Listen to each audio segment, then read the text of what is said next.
저는 오늘 주신 말씀을 통해서 예수 부활의 또 다른 의미라고 하는 제목을 가지고 하나님 말씀을 증거하겠습니다. 저희들은 지난 주일에 우리가 예수님의 부활 주일로 주일 예배를 드렸습니다. 예수님의 죽음은 죽음으로 그치지 않고 예수님의 죽음은 영생으로 이어졌습니다. 예수님께서는 우리 죄를 사하시기 위해서 십자가에서 비참하게 죽으셨습니다. 그리고 예수님은 부활하셨습니다. 예수님의 부활하심은 인류 역사상 가운데 가장 위대한 일입니다. 예수님의 부활하심은 역사적인 사건이 되는 것입니다.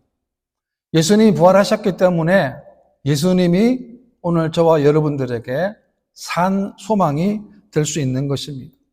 이 산 소망이라는 것은 예수님이 죽으셨다가 부활하시고 그리고 지금까지 예수님은 살아계시기 때문에 오늘 저와 여러분들에게 예수님은 산 소망이 되시는 것입니다.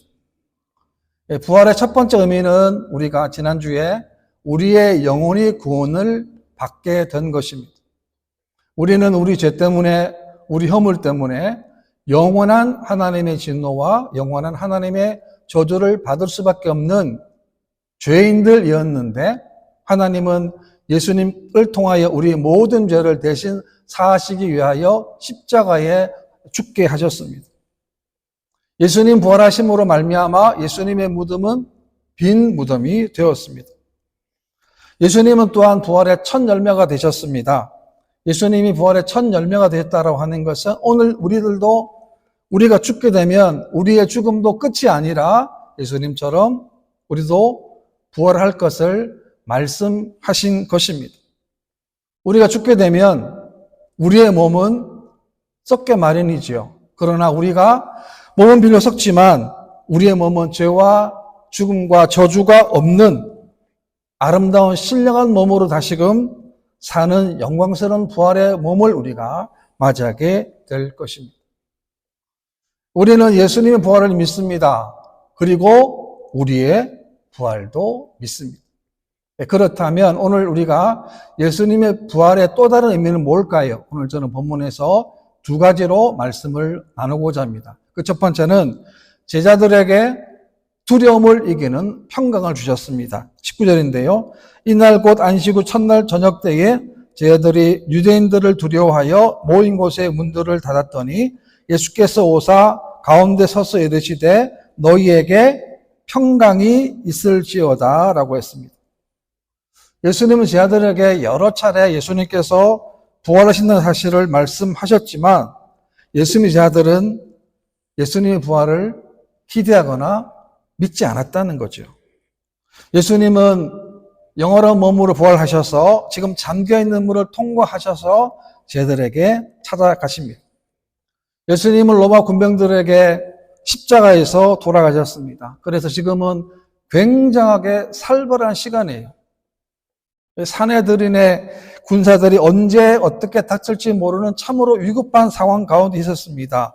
그래서 그들이 있던 곳에 문을 닫았다는 것입니다. 예수님은 죽음과 저주를 이기시고 부활하셨음에도 불구하고 예수님의 제자들은 여전히 두려워하고 있었다라고 하는 것입니다. 이것을 보게 되면 오늘 저와 여러분들에게도 동일한 모습을 우리가 볼 수 있습니다.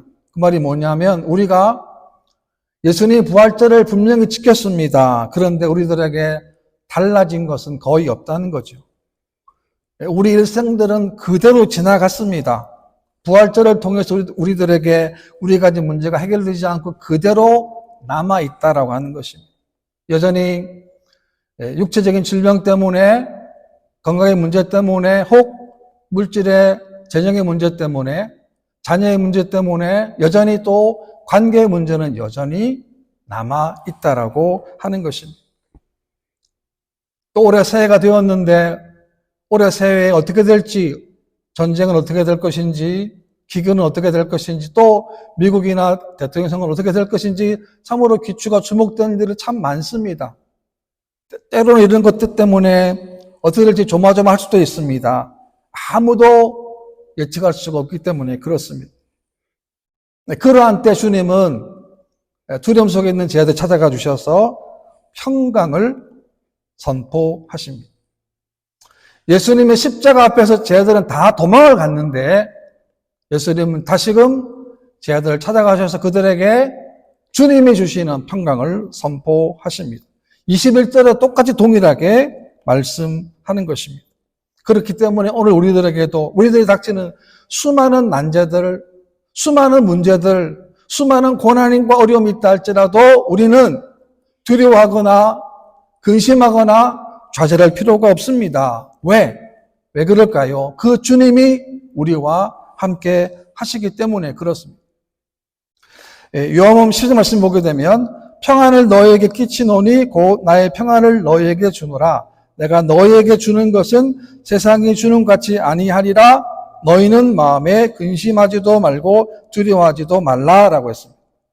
예수님은 평강을 말씀하시는데 평안을 말씀하시는데 세상과는 다른 평안을 말씀하시는 거예요. 여러분 예수님 말씀은 이 평안이 뭐냐면 죄로 인하여 단절되었던 하나님과의 관계가 다시금 회복되는 것을 말씀하는 거죠. 얼마나 놀라운 일입니까? 하나님과의 관계가 단절되었는데 예수님의 십자가로 말미암아 이 관계가 다시금 회복된 것입니다. 물론 세상에서도 평강이 있습니다. 평화도 있습니다. 그런데 세상이 주는 평강, 이 평화는 일시적인 것입니다. 곧 사라지는 것들이고 곧 시들어지는 것들입니다.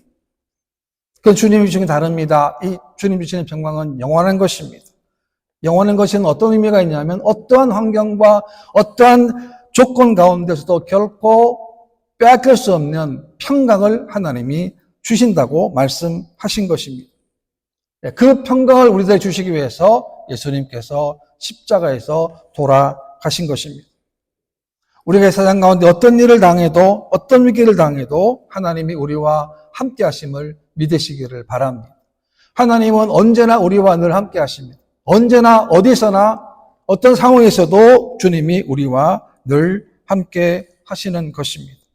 시편 29편 말씀 보게 되면 여호와께서 자기 백성에게 힘을 주심이요 여호와께서 자기 백성에게 평강의 복을 주시리로다 라고 했습니다. 그렇습니다. 우리가 하나님을 주인으로 섬기고 하나님을 왕으로 섬기는 하나님 백성들에게는 하나님께서 힘을 주시는 거예요. 그리고 하나님께서는 평강의 복을 주신다는 거예요. 그러니까 평강을 말씀하시는 게 아니고 평강의 복을 주시는 겁니다. 누구요? 자기 백성에게. 하나님 믿는 자기 백성들에게, 하나님 따른 자기 백성들에게 하나님은 힘을 주시고 복을 주시는 겁니다. 20절 말씀에도 보게 되면 이 말씀을 하시고 손과 옆구리를 보이시니 제자들이 주를 보고 기뻐하니라 라고 했습니다. 예수님은 이 믿지 않는 제자들에게 예수님의 손과 옆구리를 친히 보여주셨습니다. 왜냐하면 혹시라도 제자들이 의심할까봐 제자들에게 자신이 부활하심을 그들의 그 몸을 보여주신 거예요. 여기 중요한 게 뭐냐면 믿음의 확신입니다. 믿음의 확신. 우리의 신앙이 믿음의 확신에 서 있어야 주님의 진정한 평강을 우리가 누릴 수 있다라고 하는 거예요. 우리 어려움 당할 수 있습니다. 또 때로 곤고한 시간 당할 수 있습니다. 정말 아무런 앞이 안 보일 그럴 때가 있습니다. 그럴 때조차도 우리는 주님을 믿어야 하는 것입니다. 우리 이제 풍랑 가운데, 여러분 인생 가운데도 우리가 풍랑을 겪어왔습니다. 여러 이 모양 저 모양 겪어왔는데 그 풍랑 때마다 여러분 어떻게 승리하셨습니까? 어떻게 견디셨습니까? 하나님이 나와 함께 하심을 믿는 믿음으로 우리가 견디고 지키고 승리했습니다. 마찬가지입니다. 우리가 남은 생애 동안에도 우리 인생 가운데 어떤 고난을 닥친다 할지라도 주님이 우리와 함께 하시는 그 믿음을 가지게 될 때에 주님의 평강을 우리가 누리게 되는 것입니다. 그렇기 때문에 우리가 할 것은 뭐냐면 하나님의 평강을 받았기 때문에 이 땅에 하나님의 평강을 심는 거예요. 다시 말해 우리 이 땅에서 피스메이커로 살아가는 거예요. 불화와 다툼이 아니라 서로 사랑하고 서로 이해하고 서로 존중하고 서로 위하는 마음으로 우리가 살아가는 것, 그것이 뭡니까? 바로 피스메이커의 삶이 되는 것입니다. 그 다음에 두 번째는 제자들에게 각자의 사명을 각인시켜 주십니다. 21절 말씀인데요. 예수께서 또 이르시되 너에게 평강이 있을지어다 아버지께서 나를 보내신 것 같이 나도 너희를 보내노라 라고 했습니다. 예수님은 이 땅에 오셨는데 하나님의 뜻을 이루기 위해서 이 땅에 오셨습니다. 하나님 뜻이 무엇입니까? 하나님의 뜻은 예수님이 십자가에서 돌아가심으로 말미암아, 그 피로 말미암아 우리가 구원받는 것입니다. 그래서 예수님은 하나님께 죽기까지 하나님께 복종하셨습니다. 그것이 하나님이 예수님을 이 땅에 보내신 목적 아닙니까? 예수님이 제자들을 부르셨습니다. 왜 제자들을 부르셨습니까? 목 잡는 양들이 많으니까 그 목 잡는 양들을 보내기 위해서 예수님은 12명의 제자들을 부르셨습니다. 그리고 그들을 부르신 다음에 그들을 목 잡는 그런 양에게 예수님께서 보내셨습니다. 마찬가지로 예수 믿는 성도들도 마찬가지 아니겠습니까? 우리가 하나님께 부름을 받은 자들은 분명합니다. 그렇다면 우리는 하나님으로부터 보냄을 받은 자이기도 한 것입니다. 다시 말하면 성도는 우리가 하나님으로부터 보냄을 받은 자라고 하는 것입니다. 그렇기 때문에 우리는 세상으로 가야 합니다. 존 웨슬리는 이런 말을 했는데요. 하나님의 뜻을 발견하는 것이 인간에게 가장 큰 발견이고 하나님의 뜻을 행하는 것이 인간에게 가장 큰 업적이다라는 말을 했습니다. 그렇습니다. 무슨 말입니까? 우리가 하나님의 사명을 발견하고 하나님의 뜻을 발견하고 그리고 하나님의 사명과 하나님의 뜻을 이루는 것이 이 땅에서 가장 큰 일이라는 것을 말씀한 것입니다. 그렇기 때문에 그 일 하라고 하나님이 저와 여러분들을 그리스도인으로 성도로 부르셨습니다. 이제 우리들은 예수님의 사명이 바로 우리의 사명이 되었습니다. 예수님의 사명은 뭡니까? 예수님을 통해서 하나님을 알게 하는 것이고 하나님 믿게 하는 겁니다. 마찬가지로 저와 여러분들을 통해서도 예수님을 통하여 하나님을 알게 하는 것, 그것이 바로 우리의 사명이라고 하는 것입니다. 얼마나 귀한 사명입니까? 죄로 인하여 영원한 저주의 인생이 예수님으로 말미암아 영원한 영생을 누리는 인생으로 바뀔 수 있다는 것입니다. 그렇기 때문에 우리의 사명은 영원히 남게 되는 겁니다. 왜냐하면 하나님과의 영원한 관계를 맺도록 도와주는 것이기 때문에 그렇습니다.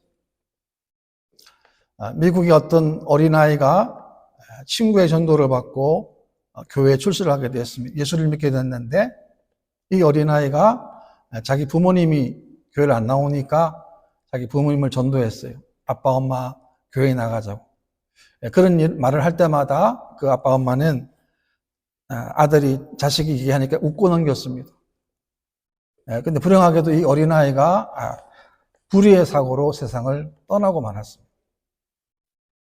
슬픔에 잠긴 이 부모님이 아이 유품을 정리하다가 아이의 일기장을 보았는데 일기장을 보니까 그 아이의 내용이 뭐냐면 자기 아빠 엄마가 교회에 나가서 예수 믿는 것, 그런 일기장에 글을 써놓은 거예요. 그래서 그 부모님이 그 아이의 일기장을 통해서 그 다음 주일부터 교회에 출석을 하고 예배를 드렸어요. 그리고 이분이 어떻게 되냐, 나중에는 CCC의 국제본부의 부총재까지 지낸 인물이 되었습니다. 한 사람의 힘이 이렇게 위대한 거예요. 성경 말씀에도 내가 진실로 진실로 너희에게 이르노니 한 알의 밀이 땅에 떨어져 죽지 아니하면 한 알 그대로 있고 죽으면 많은 열매를 맺느니라. 여러분, 죽는다는 것, 많은 열매 맺는다는 것은 우리가 하는 게 아닙니다. 누가 하는 겁니까? 하나님이 하시는 거예요. 문제는 뭐냐? 우리가 죽느냐 아니면 죽지 않느냐라는 거죠. 죽게 되면 많은 열매를 맺겠지만 죽지 아니하면 한 알 그대로 있는 인생이 된다는 것입니다. 20절 말씀에도 보게 되면 이 말씀을 하시고 그들을 향하사 숨을 내쉬며 이르시되 성령을 받으라 라고. 예수님은 그들의 숨을 내쉬는데 성령을 받으라 라고 말씀하세요. 이 모습은 하나님께서 아담에게 생명을 불어넣는 것과 흡사합니다. 하나님께서는 우리가 하나님의 사명 감당할 때에 내가 가진 지식이나 내가 가진 재능으로는 그 사명 감당할 수 없기 때문에 하나님의 성령을 말씀하신 것입니다. 우리가 사도행전을 보게 되면 1장을 보게 되면 예수님이 승천하시기 전에 제자들에게 명령을 하시는데요. 예루살렘을 떠나지 말고 아버지께서 약속하신 것을 기다리라는 거예요. 이 말은 하나님의 성령을 기다리는 거예요. 왜냐하면 우리의 싸움은 결코 혈과 육에 관한 싸움이 아니기 때문에 그렇습니다. 우리의 싸움은 세상 권세자, 악한 원수 마귀와의 싸움이기 때문에 그렇습니다. 고린도서 4장에 보게 되면 오늘 우리가 읽어야 될 범위인데요. 고린도서 4장에 보게 되면 이 세상 신이 믿지 아니하는 사람들의 마음을 혼미하게 해가지고 예수 그리스도의 복음의 영광의 광채를 보지 못하게 만든다라고 했어요. 이 세상 신이, 약한 신이 예수 안 믿는 사람들의 눈을 가려서 보지도 못하게 하고 듣지도 못하게 하는 예수님의 놀라운 은혜와 사랑과 축복을 모르게 막는 건데, 여러분 이게 믿지 않는 사람들에게만 해당되는 말이겠습니까? 아닙니다. 믿는 사람들도 마찬가지. 지금은 어떻습니까? 지금도 마찬가지 아니겠습니까? 오늘 예수 믿는 사람들도, 교회 나간 사람들과 정말 중요한 것, 예수 그리스도의 영광, 광채, 기쁨과 기적을 상실한 채 예수를 믿게 만드는 거예요. 왜? 마음을 혼미하게 만드는 겁니다. 혼미하게. 그래서 우리도 하나님 날마다 우리가 해야 할 게 뭐냐면 성령님의 인도를 받는 거예요. 우리 마음속에 하나님의 인도를 늘 받는 거예요. 왜? 성령의 인도를 받아야 성령의 능력이 나오기 때문에 그렇습니다. 성령의 인도를 받지 않는데 어떻게 성령의 능력이 나오겠습니까? 우리 저와 여러분 남은 생애 동안에는 우리가 항상 하나님 매 순간 매일매일마다 우리가 하나님 성령님 도와주시고 인도하시고 말씀해 주시고 가르쳐 주십시오. 저는 이제 지난주에 우리가 성탄에 부활주일 지신 다음에 우리가 계란을 먹었잖아요. 저희가 집에서 하긴 했는데 잘 깨지는 게 있었는데 어떤 거는 반죽이 잘못돼가지고 껍질하고 거의 반이 나오는 그런 계란도 뭐 이번에 보니까 있더라고요. 그래서 제가 보면서 뭘 느꼈냐면 과거에 한국에 있을 때 길거리에서 이렇게 뭐 떡볶이 파는 분들 가만히 보게 되면 항상 제 생각에는 떡볶이 있던 곳에는 항상 계란이 있었던 것 같아요. 그런 계란이. 어떻게 이렇게 맛있게 하셨을까? 저희는 못하니까. 그분들은 어떻게 맛있게 이렇게 양념도 하고 맛있게 달콤하게 했을까? 그러고 난 다음에 제가 오늘 아침 또 해봤어요. 저희가 남비에 다니고 어떤 분 말 들어보니까 제가 이전에 했던 건 뭐냐면 뜨겁게 했다가 좀 기다렸다가 찬물을 해라 그랬는데 또 들어보니까 그냥 뜨거운 대로 두기만 하면 된다는 말씀 듣고 제가 또 한번 실험해봤는데 아침에 하나 먹어봤는데 그건 잘 됐더라고요. 자꾸 깨닫는 겁니다. 왜? 우리가 매일매일마다 내가 뭘 부족한가? 내가 기도가 부족한 것은 아닌가? 왜 제가 하루에 2장씩 읽으라 권면합니까? 하나님 말씀 안 보면 우리가 하나님 인도를 받기가 너무나도 어려운 때를 우리가 지금 살고 있기 때문에 그렇습니다. 여러분이 사명 감당할 때 하나님 성령 없이는 결코 하나님의 사명 감당할 수가 없는 것입니다. 사도행전 1장 8절에 보시게 되면 오직 성령이 너희에게 임하시면 너희가 권능을 받고 예루살렘과 온 유대와 사마리아와 땅 끝까지 이르러 내 증인이 되리라 라고 말씀하십니다. 예수님의 제자들은 예수님 부활을 처음에는 믿지 않았지만 그들이 주님의 부활을 직접 목격하고 어떻게 됐습니까? 다 흩어져서 예수님처럼 복음을 전하다가 마지막으로 순교하는 그 자리까지 갔습니다. 왜? 그들에게는 부활의 참된 신앙이 있었기 때문에 그렇습니다. 에베소 5장 말씀에도 보게 되면 오직 성령의 충만을 받으라 라고 말씀합니다. 이 말씀은 한 번 충만이 아닌 거예요. 한 번이 아닙니다. 계속해서 하나님의 성령의 충만을 계속 받아야만이 우리가 하나님의 사명을 계속 할 수 있다는 것을 말씀하는 것입니다. 우리가 사도행전 보게 되면 언제 하나님의 성령님이 임했습니까? 두 가지였습니다. 함께 모여서 기도할 때였습니다. 그리고 하나님 말씀 들을 때였습니다. 1장 보게 되면 여자들과 예수의 어머니 마리아와 예수의 아우들과 더불어 마음을 같이하여 오로지 기도 힘썼다라고 말씀하고 2장에 보게 되면 다 같이 한 곳에 모였는데 그들이 다 성령의 충만함을 받고 오라고 했습니다. 그러니까 뭔 말입니까? 그들이 기도함으로 말미암아 과거 십자가 앞에서 실패했던 모든 것들이 다 사라지고 다시 그들에게 하나님의 성령의 새 힘이 그들에게 주어졌다는 거예요. 불과 얼마 전까지만 해도 도망가고 비겁한 모습이었는데 초대교회는 전혀 다른 사람이 되었습니다. 환경에 바뀐 것은 아닙니다. 더 불안합니다. 더 위기입니다. 더 어려움이 있어요. 그런데 그들에게는 뭐가 있다는 겁니까? 하나님의 성령님이 고였기 때문에 그들을 통해서 놀라운 하나님의 역사가 나타나게 된 것입니다. 또 사도행 10장에 보게 되면 베드로가 설교를 할 때도 하나님의 성령님이 내려오시는데 그때는 이방인들에게도 하나님의 성령님이 임하게 된 거예요. 놀라운 역사입니다. 복음의 역사라는 거죠. 왜 그렇습니까? 그 시간에 하나님의 성령님이 그들에게 임했기 때문에 그렇습니다. 우리는 결코 마들은 소금이 되어서는 안 됩니다. 우리는 결코 잘려나간 가지가 되어서는 안 됩니다. 우리는 결코 기름 준비하지 못한 처녀가 되어서는 안 됩니다. 우리는 결코 한 달란트 받은 자와 같은 자가 되어서는 안 됩니다. 그 조건이 무엇입니까? 그것은 우리가 하나님의 성령의 감동과 성령의 임재로 살아가는 겁니다. 우리는 내 생각이 참 많습니다. 내 계획이 참 많아요. 앞으로 계획 어떻게 할 것인가 나름대로 다 구상합니다. 그러나 가장 중요한 것은 우리가 하나님의 성령의 인도를 받는 삶을 사는 것입니다. 우리는 날마다 성령으로 무장해야 합니다. 성령으로 충만해야 합니다. 무장하지 않으면, 충만하지 않으면 하나님의 사명을 온전하게 제대로 감당할 수 없고 또 하나님이 원하시는 열매를 맺을 수가 없는 것입니다. 23절입니다. 너희가 네 죄든지 사하면 사해질 것이요 네 죄든지 그대로 두면 그대로 있으리라. 무슨 말일까요? 이것은 예수님의 복음을 믿고 회개하는 자들은 죄사함을 받을 것이지만 믿지 않는 자들에게는 그들의 죄가 사하지 못했기 때문에 여전히 저주와 진노의 삶이 될 것이라는 사실을 선포하라는 거예요. 네, 그렇기 때문에 복음에는 반드시 회개가 들어가야 합니다. 여러분, 인간이 왜 망하느냐?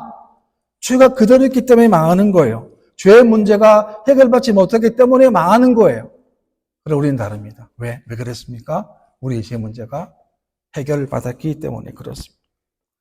우리는 예수님 때문에 영원한 나라, 영원한 생명을 우리가 지금 누리고 있습니다. 우리가 이 땅에 잠시 살다가 떠나지만 영원한 하나님 나라가 있지만 이 땅에서도 주신 말씀처럼 우리가 하나님으로 말미암는 참된 평화를 누리게 된다는 것입니다. 어떤 상황 가운데 있어도, 어떤 위기 가운데 있어도 뿐만 아닙니다.